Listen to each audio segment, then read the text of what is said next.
Hi there, everyone. I'm sorry I'm late. I'm a minute late. I was hoping to get this done earlier, but it was having issues with the thing. No one's here yet. I should schedule these things on the system. I just don't know how yet. I'm learning. This is live. Uh, well, welcome to our third live stream. It is what I say I'd be doing it. I did it. Now probably no one is on here because they don't remember that it's the live stream, but no, um, it's up. Uh,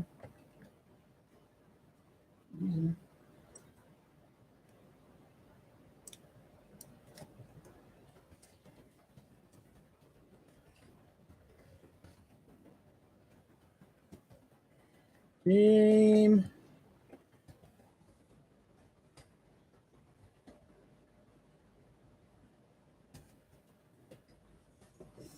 Jeez, do I even have YouTube? Oh no, do I even have YouTube? Oh no. Let's see. Yes.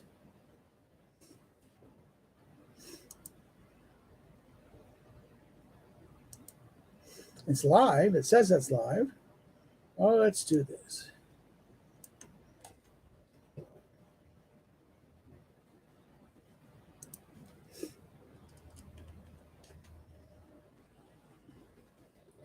And I will put the link in. Let's see. It's still going on. Sure. Copy. And voila.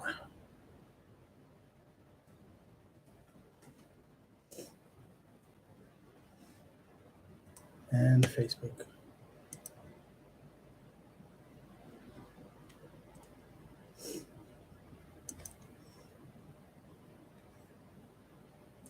And then we'll see what happens. Boy, do this and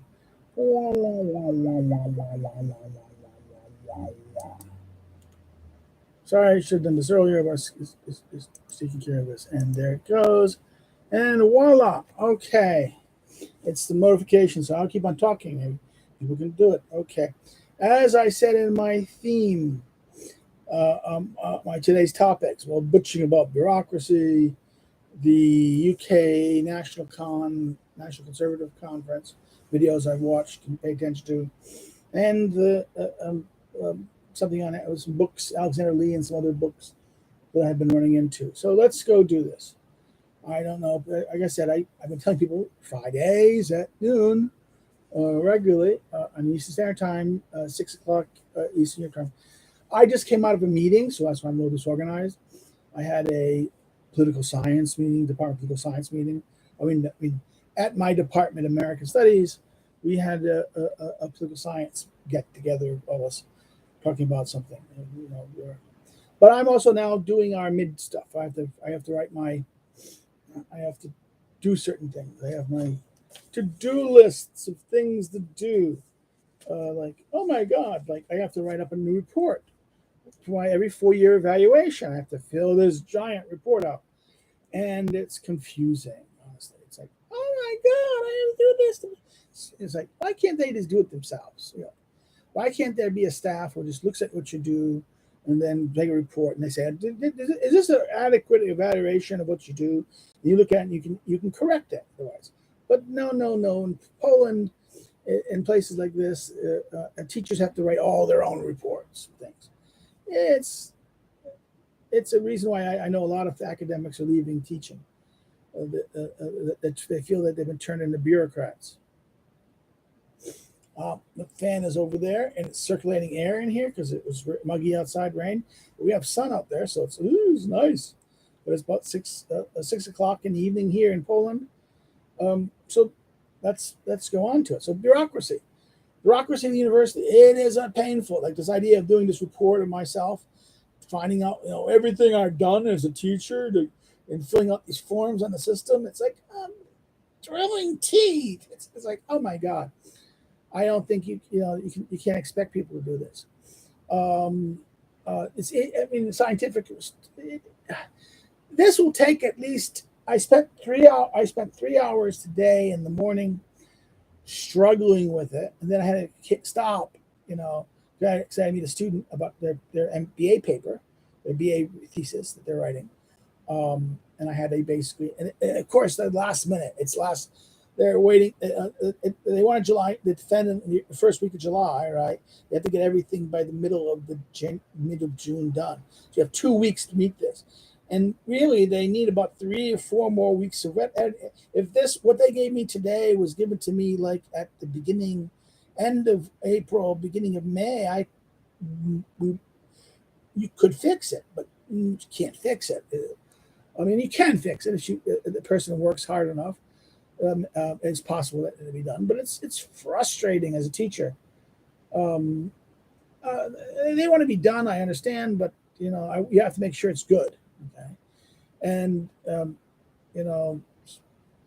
it was just very frustrating. So therefore, doing that, then having to go to a conference meeting yesterday on Wednesday.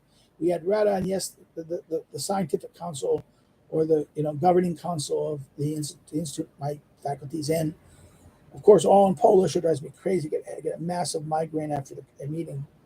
That was Wednesdays. It was Wednesday. I did some of the videos for the Machiavelli. I'm moving. A Schmidt. I'm moving forward on the Schmidt. It'd be twice a week. Maybe I do another one. I have there's one up there already, I think.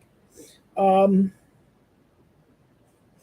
is it? Is it out there already? And let's see if my Schmidt. What is? I think we have the Thursday Schmidt already posted, right? It's posted and it's out there and it's doing stuff.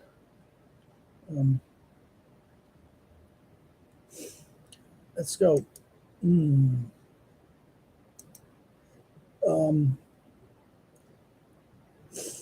Yeah, it's already had no. Okay, I have something already posted. The Thursday Schmidt came out. May 25th Schmidt came out, and had 4 likes, 11 views. Maybe more people see it. We got section 2. I already recorded section 3. I should record section 4. I might not, because we'll do it. We'll see what happens. I'm going to be doing.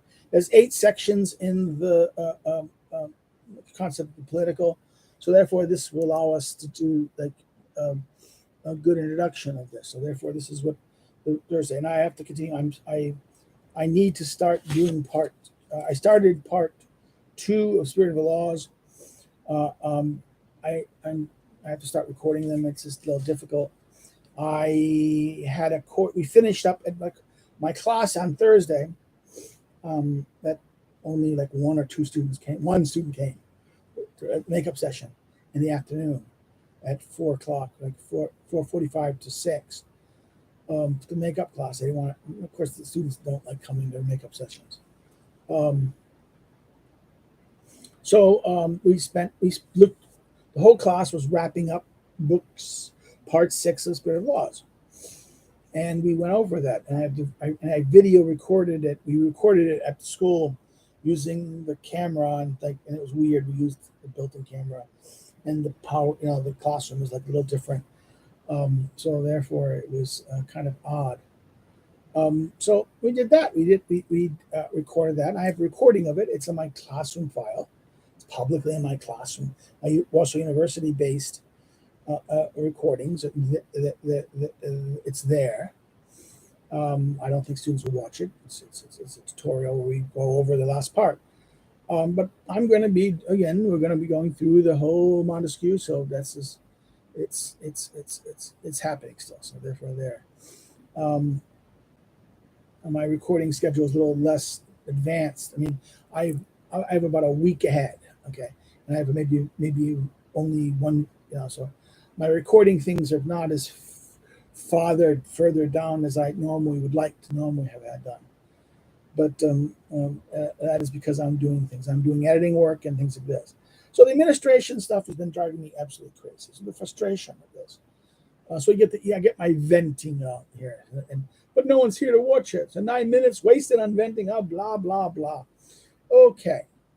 Now, what is the second theme I want to talk about? Well, the UK conference, the National Conservative. I was actually it was very uneven. Although it was good, many of the videos were very good. I thought the politicians, the conservative Tory politicians that they had there, really were more kind of trying to be conservative Inc. Kind of rehash this kind of conservative Inc. narrative of free markets, like, or not socialism. And some of the critiques of the things were, I'll say this: Eric Kaufman and Matthew Godwin are some of the best political science out there. That's out there now, and there's a guest in the room finally. Hi there. Yes, thank you for joining. Matthew Godwin's presentation at the National Conservative Conference was a very good presentation about what's the betrayal of the English elites and the Tories of what's going on with the England at this now.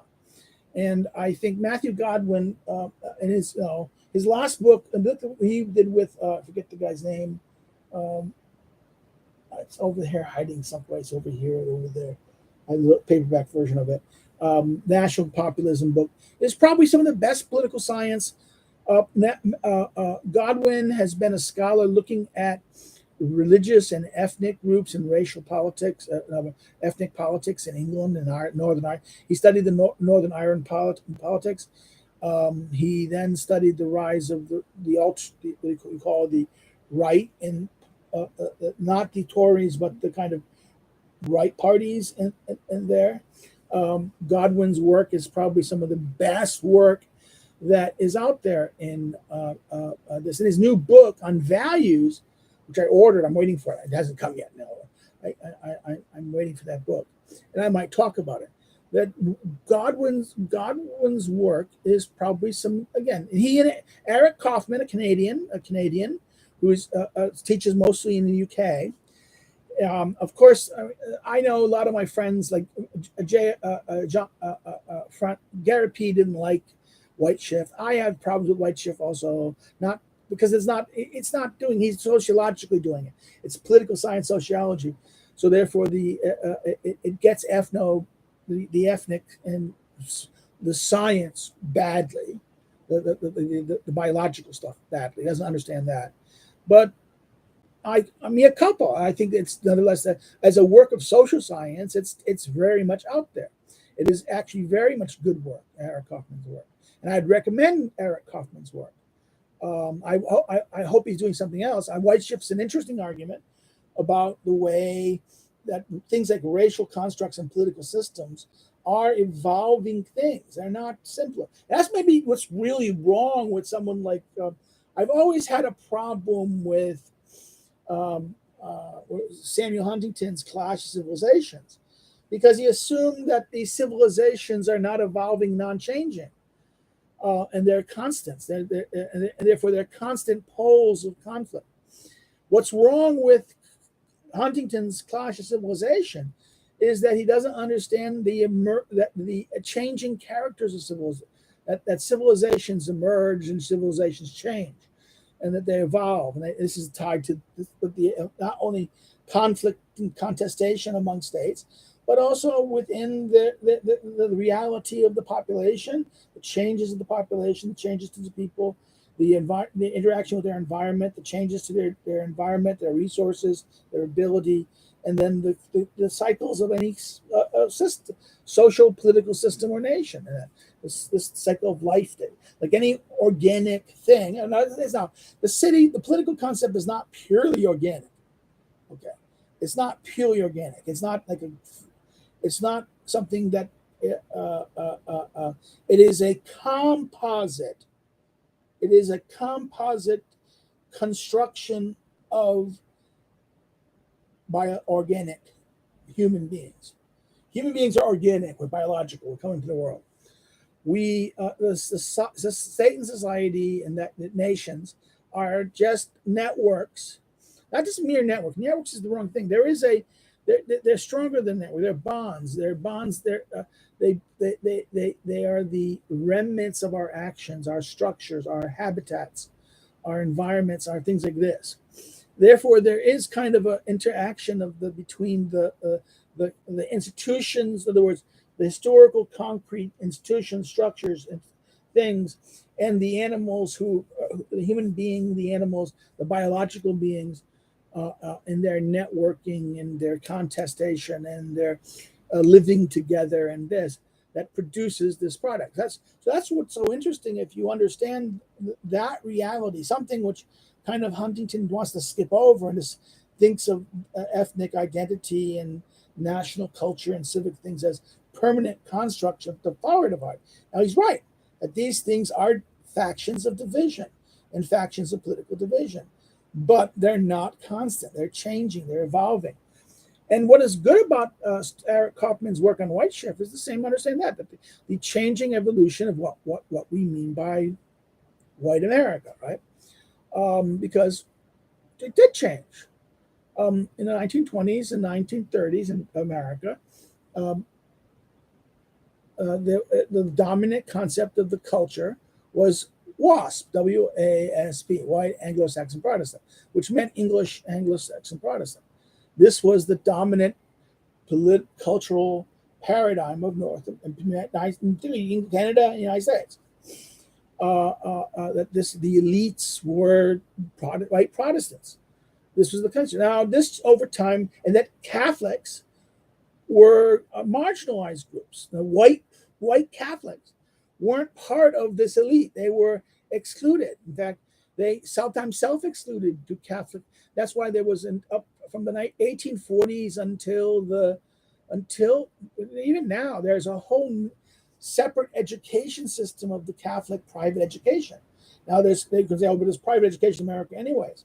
Well, but the purpose of Catholic education was seen as an alternative to the Protestant elite's conceptualization of the established education systems, the public schools, which were basically, remember, public education was always that of the local entities in the states. Therefore, the primary education was always the local community's responsibility. High school, from kindergarten to high school, this was the local community's responsibility. Therefore, it was the combination of the municipality and also the society at large. They would form into associations, trusts, and form quasi-political entities that would raise revenue through taxes by raised locally in order to pay for the school, build the schools. They built the schools. They did this. Municipal entities then started taking over these entities. Sometimes they didn't. Sometimes they would. If the local entities were too small, multiple municipal entities would cooperate together to create an education district, or maybe even at county level, when county governments were the dominant structure. So, if you understand this, that the evolution of education, and the fact that there was from the 1840s, 1850s, which remember, that happens, why 1840s? It's the Irish migration that comes in. This is the largest amount of white people with women coming into America and changing the dynamic of the overall population. And that was the first contestation in American political identity. This idea of this. And for a long time, the Irish Catholics were a outgroup. In fact, there was often competition between African Americans, and in other words, the competition was between African Americans, the slaves or the freemen who escaped slavery or past slavery, and the Irish. Okay, there's a very funny book. It's a postmodern book, When the Irish Became White. But there's a truth to this in that sense. The Irish were marginalized in a very fundamental sense, because of their Catholicism. This was tied to the British, English phobia of Catholicism that happened because of how the evolution of things happened. So, therefore, something to understand the changing nature of what social groups like white need. is a very good. This idea that what's going to happen in Kaufman's book is that's arguing that there's going to be intermarriage, and therefore you're going to see the increase. Latinos who adopt Europe. In other words, adopting Latinos and Latinos who are adopting the old WASP Anglo-Saxon culture, and that they're becoming integrated into that culture. They will become white, as the Irish became white, as the Italians became white. In other words, this is how that structure. Now, we say white. Oh my God, this is white supremacy. No, this is not about white. This idea of white supremacy. It's about the dominant political culture and political system, and that's going to how to affect the nature of certain aspects of phenomena. So therefore, the videos by Godwin and that, and some of the other ones are good. There was a lot of social stuff that didn't really. Trans stuff and all this stuff about family. All this stuff is right, public policy aspects of things. But the problem with this is that I think this is part of I call it this is the money. This is shocking. This is the pornography. What I call issue pornography. Issue pornography. Issue pornography is an issue we know everyone is outraged by. And what we do is we highlight it in order to bring attention to ourselves and to get money. People give us money, get money from it. This is the way YouTube does it, right? This is why the drama industry, everyone makes drama. This is why if I don't make drama, you don't get attention, right? Drama builds attention, build audience, build. And I'm not a drama queen. Okay, I like gossip as much as the next one. I love the famous fight between how the JF destroyed Kraut, okay, and Kraut's destruction, right? The creation of the even if I have a Discourse server because I had to get one for something, do I use a Discourse server? No, hell no. The idea academics assemble, okay, that whole joke about the thing. I'm an academic. I know real academics. We know this, and therefore, a whole bunch of graduate students or people like that. It was hilarious. Watching JF wipe them out was hilarious. It's entertaining, but the same thing. It was entertaining to watch. What was his name? The internet. He used to be called Internet Aristocrat. Jim. The internet legend, right? I don't see him that much anymore. He only does like a live stream once. He's been suffering. I think his health has been something of cancer or something, and he's no longer there. But I loved it how Jim destroyed Sargon of Akkad. Mocked him and destroyed him. Sargon was a very interesting, but Sargon is not a serious person. He has this little enterprise. He's successful. He has this big enterprise that he's doing. He's successful. I respect that. I look at it, what he's trying to do, and I kind of sympathize with it. But intellectually, he is not really. He's okay. He has interest in history. This is good. Yes, you should do it. But but then when he tackles real ideas, that's why his whole idea of what he called. That word, I can't remember even the ridiculous liberalist. Okay, not liberal, liberalist. That was hilarious. And watching Jim destroy it was humorous. Now, that's good video, that's good entertainment. Is that what I do? No, I'm not entertained. I'm not really. I'm interested. Why am I doing this? What am I doing this? I'm trying to kind of like talk about this.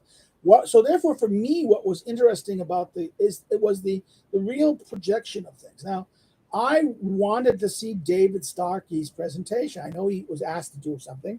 He gave a speech, but they didn't post it. Now, David Starkey then goes on to the what's his name, the New Cultural Forum guy, Jonathan Little, who then interviews him a couple days after what was supposed to be his thing. In a hour-long, longish interview, Starkey kind of recounts what he did at the new, because he was only given like 10 minutes, 10, 15 minutes at the National Conservatism. And he was trying to basically destroy human rights, show how human rights are not really this big thing. And that Starkey's been on the move on the question of this question of equality, that challenging the idea that equality is the basis of all political entity. And this is really heart of the English political idea. It's not. There's something more to this. He's trying to defend the English constitutional tradition, the unique English aspects that really shapes America. And he wants to say that the Declaration is misunderstands this, and it's a kind of brings in this foreign influence into the American context, this French influence, right? Anything French is usually bad, right? That's the egalité position, right? Well, for some reason, the people at the National Conservative have not posted this video. Now, I understand that the left went, the social justice left went shit-faced. Oh my God, he criticized Black Lives Matter. Oh my God, he's a drama queen. They can make fun of his homosexuality. He was a drama queen. Now, I was actually, this is funny. I don't, I really, I understand his story and things like this. I actually prefer, if my choice is between someone like Roger Scruton and David Starkey in their visions of conservatism, I'm more, even though I am very much conservative in the sense of politically and morally conservative, religious, I'm more comfortable with Starkey. There's something odd about Scruton's positions, always for me. Even though some of my friends are very much rah-rah champions of Scruton, I've always thought that Scruton understood things too much aesthetically. He was into this aesthetic politics, and he didn't really his and he himself isn't that. His religiosity is more symbolic, symbol, and I think here that therefore, but and quite willing to be sloppy on concepts. That's what my problem with Scruton always was, is that his defense of the nation state really left me kind of worried, because some parts of the nation state is not worth saving. In other words, the nation state can be centralizing. It can be totalizing. The French model of the state is a centralizing state. It is a monarchical state. This is what the insight of Montesquieu would be, that in other words, that if you want to retain a republic, you can't have a homogeneous structure, a large homogeneous structure. This doesn't work. If you wish to have a large republic, you need to create a situation what we Americans would call federalism, but what Montesquieu would call federated construction. That communities are federated in a structure, and that that local political all their small republics together that they govern themselves at their local level, and that they share foreign and military policy and some economic policy, and the shared thing. The limited structure. In other words, what the national government does is very limited. Everything is left at the local level in that sense. That's the old American dream in that sense. That was the old American dream that has been lost. That's why it's important to reread carefully Montesquieu to understand that, I'm sorry, if you're going to have a large system, it can only be despotically run. So once you centralize rule in America, you get rid of the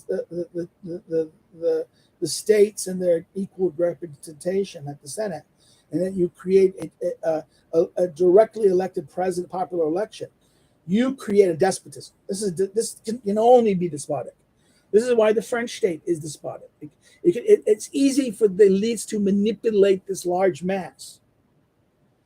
This is why it's very easy in France for the elite core to manipulate the electoral reality of any group. They can always divide the population on localized issues and therefore form coalitions to create governments that can do it, and then choose people and elect whom they want, and by turning everyone against the people they don't want. Okay, therefore this is the nature of this kind of model in that sense. So this was a very Starkey's being kind of canceled. In other words, he gives a talk, but it's not promoted on their channel, which is very odd. Now I kind of know Yom and his book on conservative. I know his book on the virtue of nationalism. I have issues with I've always had issues with Yoam's view of nationalism, because I share the Starkey, and basically with Starkey, there's a kind of hypocrisy in him. Okay,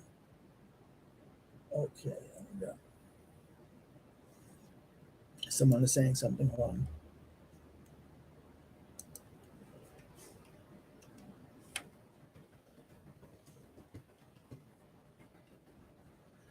Hozoni, yeah, okay. Hozoni is very hostile to ethno-nationalism, but then he celebrates ethno-nationalism in Hungary and places like that. In other words, he's very hostile to an ethno-nationalism. I'm not a. I mean, to me, I understand that. I would have to even succumb to my friend. Is it Bernard Yark? My friend, scholar I know, Bernard Yark's book on that, on the question of, is there any real difference between ethno-nationalism and civic nationalism? And he says no, because even civic nationalist constructions ultimately create intermarriage and intermarriage situations that therefore will produce an ethnicity. Okay, this is why our friend Class of Civilization Huntington is wrong about this. His panic is the famous book that finished near the end of his life, Who We Are. Huntington was saying, well, if there's too much Hispanics, America will disappear. Now, it all depends on whether those Hispanics integrate into the culture. Now, if they just are illegal immigrants and they maintain their Spanish identity and they purposefully do not try to integrate, most Hispanic populations completely integrated within 2-3 generations. The ones who come legally, the one who enters into the middle class, the ones who enter the system, they want to become white Europeans. And they become white Europeans in that sense. And this is not racialist. This is just a culturalist. And of course, this changes the definition of what America. Now, the biology is not a pure biology. It's always evolving. And therefore, this is like Rome, too. Rome evolved in that sense. Any civilization, any culture does evolve in that sense.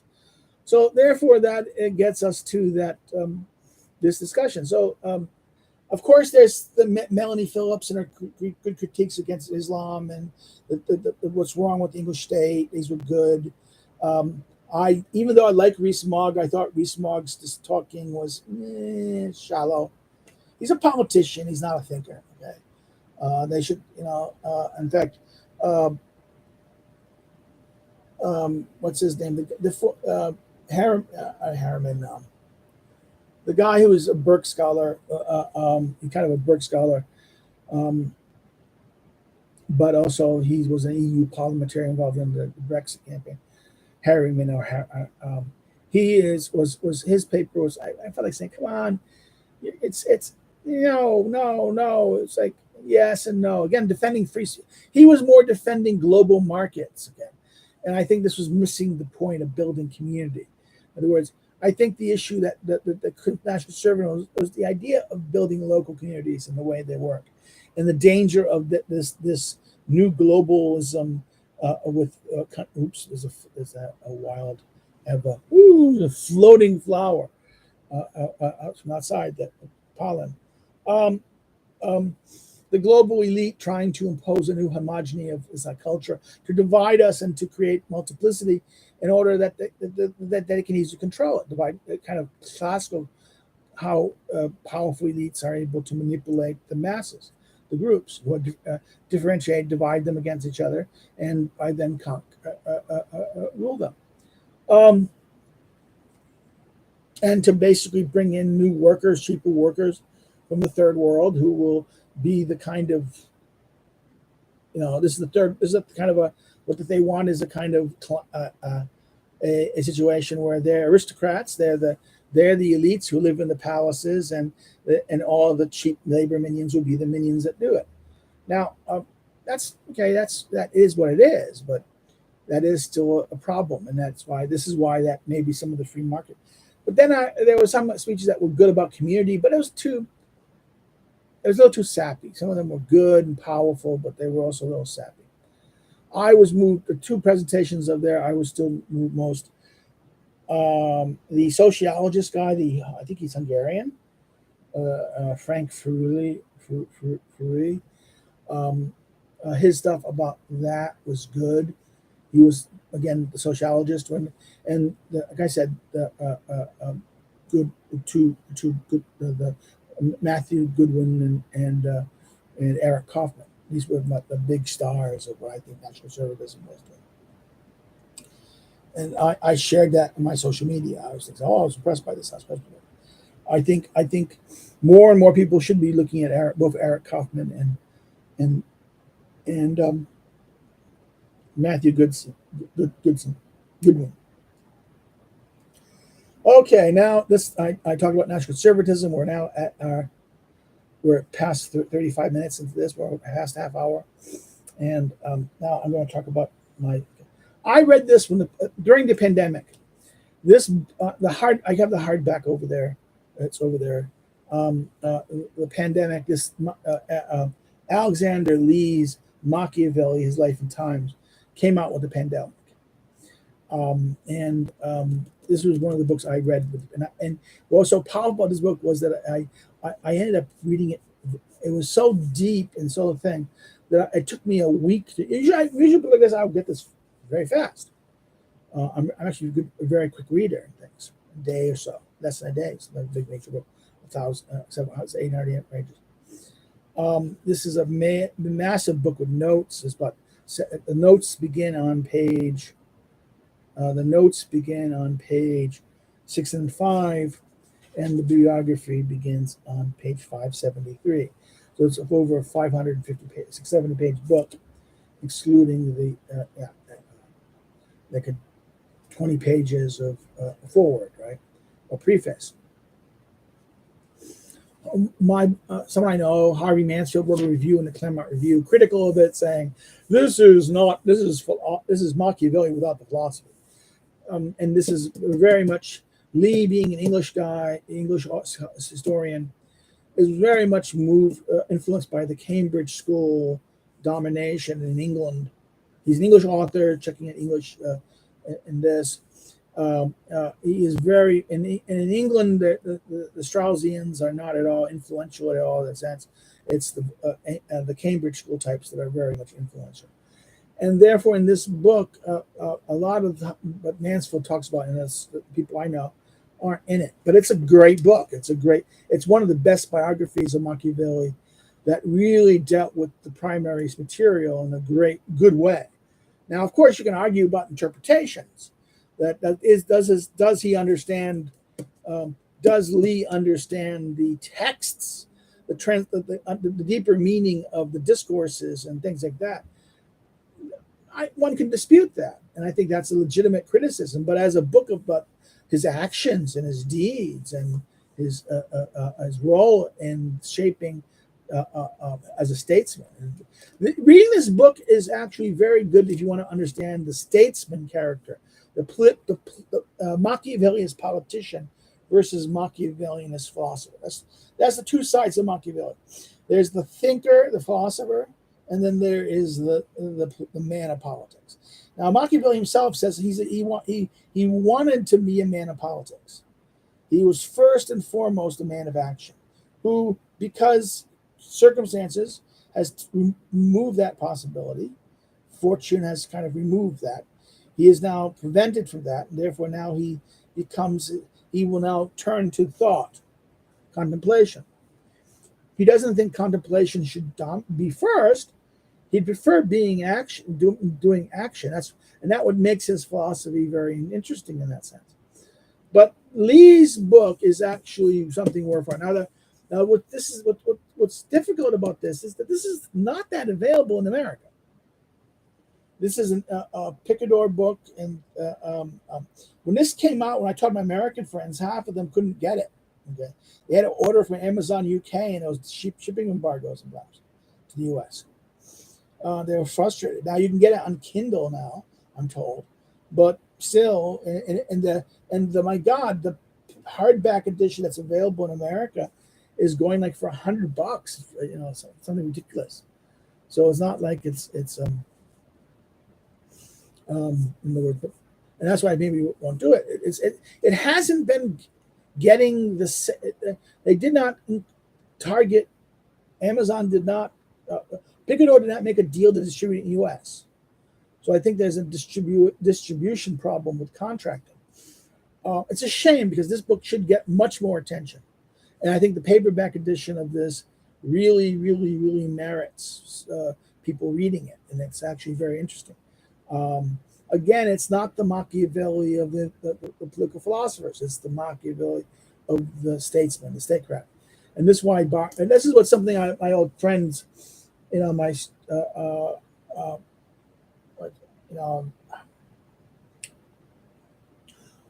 Steve Haywood always says, because quoting from Walter Burns, who he kind of shared office with, that the biographies are the means by which we understand statescraft. So if you want to study statesmen and political actors, go read their biographies. And this is the primary way. The study of statecraft is the study of biography. Steve is a great buddy of mine. Steve does great work. His book on his two-volume set on Reagan is probably still very good. Some people say, well, don't you think Craig Shirley is a better historian? Yes, Craig is a better historian, and I think Craig gives a larger, more in-depth version of this.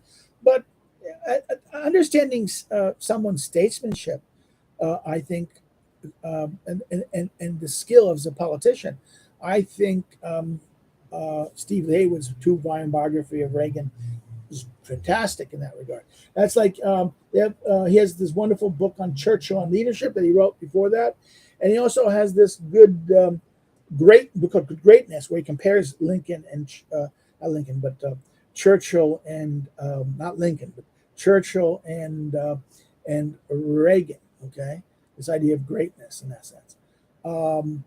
So I would recommend this idea of statesmanship. Now this is going to get me to a fight, because I have the other person I would like to recommend is my friend Dan Mahoney, and this is not the news book. His book is on. He has a new book out on Scruton, and his book on Roger Scruton and Pierre Minot. That's relatively out, brand new. But this came out last year. I think this got the Conservative Book of the Year award. This is The Statesman as a Thinker, the portraits of greatness, courage, and moderation. Right? Dan's emeritus now. He's no longer teaching at Assumption. He's been at Assumption for decades. He had a very good book in Alexander. He's very connected to this Solzhenitsyn circle. He wrote he's been editing the volumes of the release of Solzhenitsyn's Red Wheel Cycle. He has been a very important commenter on two books about Solzhenitsyn. Produced the Solzhenitsyn Reader. He has a wonderful book that came out a couple of years ago. It's was it Against the Idols? Oh no, it is Against the Idols. What's the title?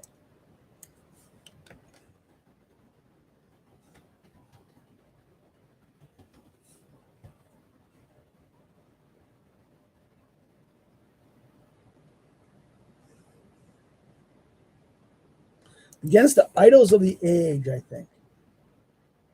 Yeah, the idols of our age. It's a fantastic, wonderful book that understands the wokeness, that really gets the wokeness right. And given that Mahoney, back this, his book on state, I've always argued that this is, I think this is a nice primer on studying this statesman. I don't think it is a textbook. Here he talks about the great and the good. The first chapter is about statesmen, says humans, excellence, general thing. I think that chapter 1 is actually a very good introduction to statesmanship. Chapter 2, the great and the good, about the honorable ambition, question of defense. So the first 2 chapters deal with the question of statesmanship and ambition, right? And then he gets into biographies. He does Burke. He does a little bit of Burke. He does Tocqueville. Again, that's, to me, is Tocqueville really a statesman? Is Tocqueville a thinker of statesmen? Burke is the statesman. Burke is a classical statesman. In this is Lincoln, of course, he does Lincoln. I'm not a Lincoln fan. And then he does Churchill, right? And then he does his fair, because remember, Mahoney wrote a book about de Gaulle, defending de Gaulle. And then last, Václav Havel. Havel, to me, is I have more nuanced feelings of Havel. I liked Havel when I was younger, but when I came over here and experienced Havel and saw kind of how it's the same thing with Wałęsa. People, while in America, people see Wałęsa as a hero, but once you get over here, you see the more problematic aspects of what Wałęsa and what he stands for. And it's not about religion either. This is the religious aspect is a facade over for Havel, not for Havel, but for Bullock or Wałęsa. It is the religions, this Mary stuff is a facade that he uses to defend himself for the sick, corrupt, traitorous aspects of his side, and betrayal of what he really stood for. That's why he's in other words, today he's defended by the very people who used to attack him 30 years ago. Okay, so therefore this is funny that he relies on the very people who condemned him and attacked him 30 years ago now to be his defenders and champions. So this is the irony about it. But Havel, he does now. Dan doesn't talk about Wałęsa, so I maybe should not mention the controversy on my live stream at 45 minutes, and we lost 2 people coming in there. Going on, going off, going on, going off. Ooh, they come in, they see it. So why am I talking about Mahoney in this? Mahoney's Statesmanship is a very good book. It's a book people who are interested in start looking at this should look at. It's a good introduction to studying political life. And the other book I always talk about, and it's a book I use in my class all the time, my teacher Introduction to Politics course or Statesmanship course, is Carnes Lord's The Modern Prince, which is I think is the prime. It's a fantastic primer to understand statecraft, statesmanship. What is leadership? What is political leadership? What is the statesman, the political leader in this? So in lieu of talking about the Lee book, on top of talking about Lee book, I want to talk about this idea. Why Lee book to me is interesting is because as a student of statescraft and statesmen, oh yeah, statesman, that's not sexist. Stateswomen. I mean, I've supervised theses about Margaret Thatcher. Margaret Thatcher is one of my heroes. Jean Kirkpatrick was one of my heroes as a political leader. I was not a fan of Gandhi. Gandhi, I think she was a bad leader. So Elizabeth of England is a great leader too in that sense. What she did, how she accomplished, how she kind of managed the various powerful men around her is a perfect example of this. Why am I talking about this? Well, because this is the concept of statesmanship. I think that I think we can understand there is something about this concept that is very important, and it is my friend in international relations. He says that my friend, one of my very good friend, Polish friend, he makes the point about he calls the study of statesmanship the subsystemic aspect of international relations. Because most of modern contemporary international relations is a system theory. Regimes, international institutions, global structures. This is systems. The idea of how systems and networks of systems operate. And he looks at human action, the human aspect of things, as the systemic subsystem, the subsystem structure. And I think this is now, of course, this is the language of international relation systems, but then he applies the idea of this is how you can explain statesmanship, because the doctrine of state, the IR people, the hardcore IR people, and particularly American universities, and this that approach it empirically and through models and game theories and things like this, look at someone who does statesmanship and that's how antiquated it is. But the problem with that is that they don't realize that they overstate the aggregate system. In other words, they look at political behavior and they underestimate the role of single actors, and sometimes it's single actors. Now, my friend Chansky, which he works at the International Relations Center and also works at the Ministry of Labor. Still, he's a more civil servant. I joke, I call him the Polish Kozhev in that sense, right? He wrote a book a couple years back on the biopolitical, not modern, postmodern stuff, about the relationship between biology and international relations. The original title that he wanted to, now, of course, the book was ruined by Polish academics, making it to become unreadable. His original title, and I really should get him. I need to kick him in the ass, motivate him to really produce this. It's called Sex, Drugs, and International Relations.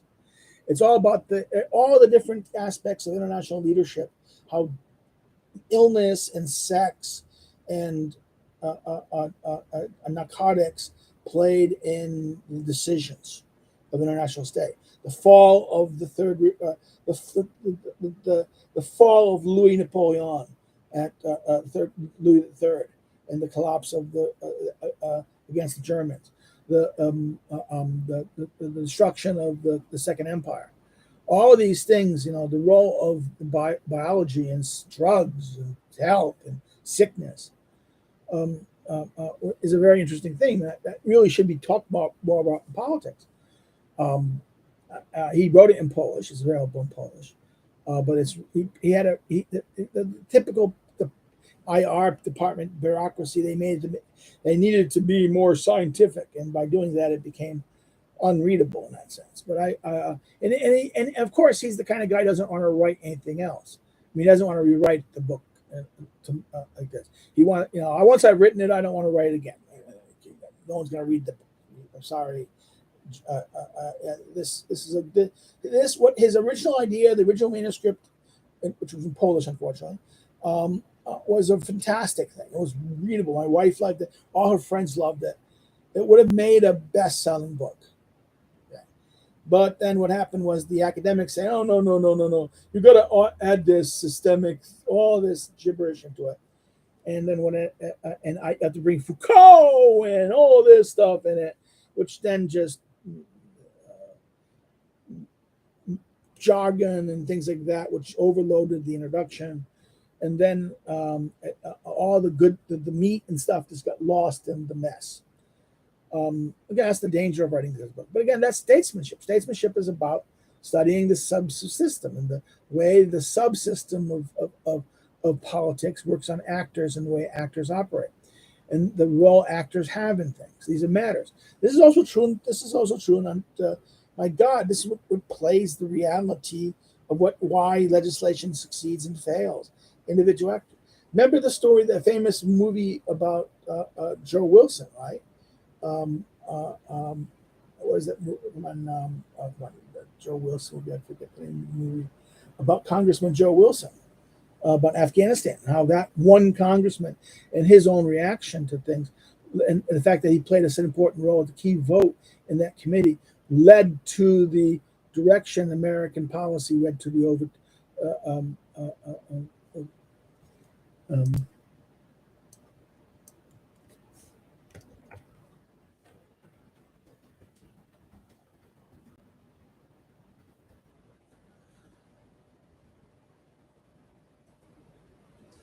I mean,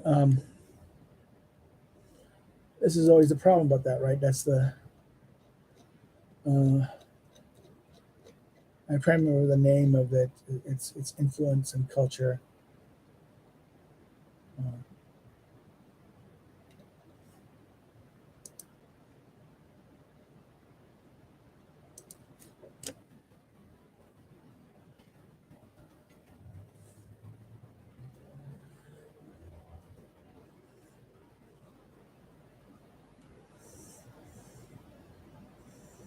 yeah, I'm gonna drive me crazy now. It was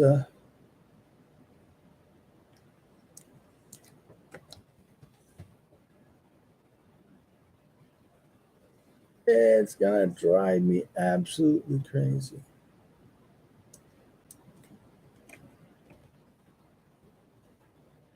It's gonna drive me crazy of this.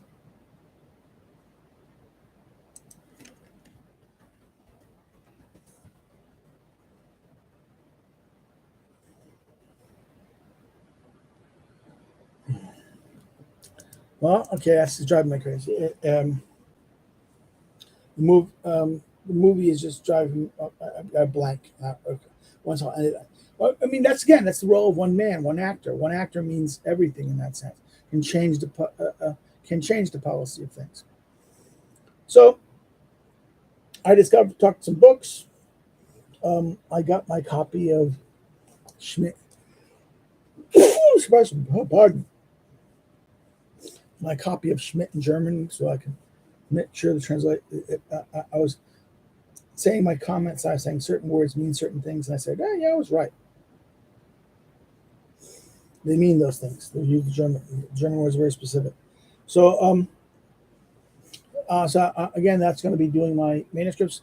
Remember, Wednesdays, I'll be doing Montesquieu, and I'll try to finish up.